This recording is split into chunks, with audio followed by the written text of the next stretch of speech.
Well, hello there, friends. It is time again for your GTA market update for August 2025. So let's get right into it and see what's happening with sales, pricing, and inventory levels for the month. Of course, for your area stats, please click on the link below. So let's get started. Over the past 4 years, we saw a peak in home prices, followed by a steady decline as interest rates rose. Recently, rates have held steady, helping to stabilize prices near current levels. In August, the GTA recorded 5,211 sales. That's up 2.3% from last year, with 27,495 active listings, which is a 22% increase, giving buyers more options than usual. The year-to-date average sale price is $1,080,000, down 3.7%, as you can see right here. Again, this is year-to-date. Homes are taking a little longer to sell at 28 days on average, and sellers are receiving 97% of their asking price. Now, I want you to keep in mind that from these 5,211 sales, 1,300 of them were condo sales, averaging a price of 642,195. So this is throughout the GTA, which will obviously affect the average price number and, of course, the months of inventory as well. Looking at recent monthly data, inventory has steadily climbed since last year, holding above 5 months. As you can see right here, from August 2024, where we had 4.41 months of inventory till today, August 2025, where we're at 5.2 months of inventory, firmly a buyer's market. Sales have remained consistent with units last year at just over 5,000.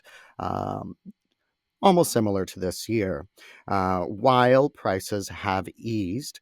But again, you can see we're still hovering over that $1 million mark. Breaking it down further, condominiums still remain the most pressured segment, with prices hovering around the $642,000 mark and roughly about 5.3 months worth of inventory in August.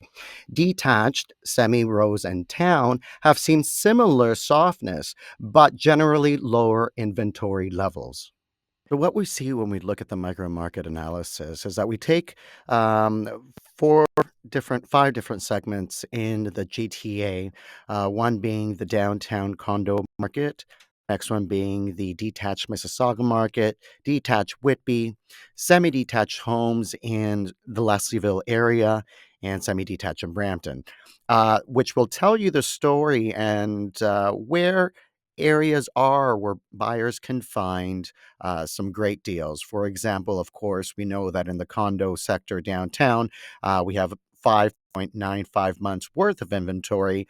We have seen a price correction since February of 2020. But then when we look over at Leslieville, which has always been quite a tight seller's market, where we see less than 1 month of inventory. Even in today's stats, you'll see it's just under 2 months worth of inventory. But why is that? Listings, there's 22 listings and 13 sales. So typically, as you can see, it has been a tighter market out there with a slight adjustment in pricing. A lot of that would have to do, I would say, that a lot of the units coming up for sale, semi-detaches, have not been renovated. And so it sort of skews the number that way. When we're looking at Whitby and Durham, a detached home, typically, again, a seller's market.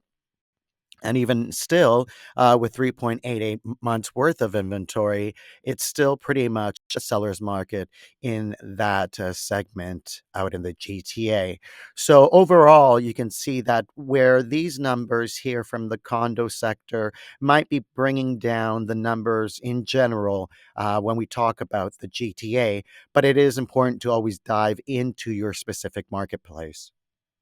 So, as we've seen, the market favors buyers right now looking for great opportunities, especially those looking in the condominium sector and affordable homes. Sellers should be prepared to price correctly and be prepared for negotiations. If you want more information, personalized information about your real estate or your neighborhood, certainly reach out anytime. And thank you very much for tuning in. And of course, don't forget to click the link below for your area stats. Talk to you soon.